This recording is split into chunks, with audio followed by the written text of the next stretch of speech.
সেই মেয়েটা শান্ত স্বভাবের ছিল। সেই মেয়েটার কাগজ এবং কলম বন্ধু ছিল। সেই মেয়েটা অসুস্থদের ভরসা ছিল, বাবা মায়ের গর্ব ছিল। সেই মেয়েটার ভোরে ওঠার অভ্যাস ছিল। সেই মেয়েটাই জ্যান্ত সরস্বতী ছিল। পাড়ায় তার ভীষণ নাম ছিল, বন্ধুদের সে প্রিয় ছিল। সেই মেয়েটার হাতের লেখা মুক্তোর মতো ছিল।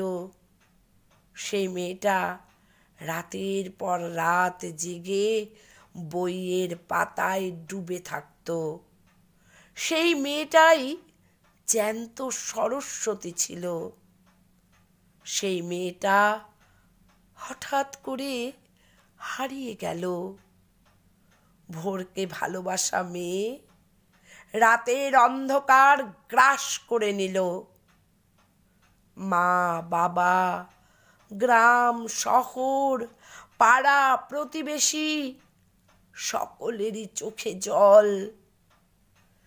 যদি থাকতো জীবন্ত সরস্বতী আজ সবার মাঝে, উৎসবে সেও তো থাকতো মেতে সকলের মতো করে। মূর্তি দেখে কেন আজ বারে বারে শুধু তাকেই মনে পড়ছে, জানি না দেবী মূর্তি কি বলতে চাইছে। তবে কি হাতে কলম আর মনে আগুন, এই কি তাঁর মন্ত্র হতে চলেছে? ওই শ্বেত শুভ্র মূর্তি কিছু লিখছে। কি লিখছে? মূর্তিতে নয়, জ্যান্ত সরস্বতীদের বাঁচাতে হবে, বাঁচতে হবে কাগজে কলমে। জ্যান্ত সরস্বতীদের বাঁচতে দাও শির দাঁড়া সোজা করে। ওই শ্বেত শুভ্র মূর্তি কিছু লিখছে। কি লিখছে? মূর্তিতে নয়, জ্যান্ত সরস্বতীদের বাঁচতে হবে, বাঁচতে হবে কাগজে কলমে।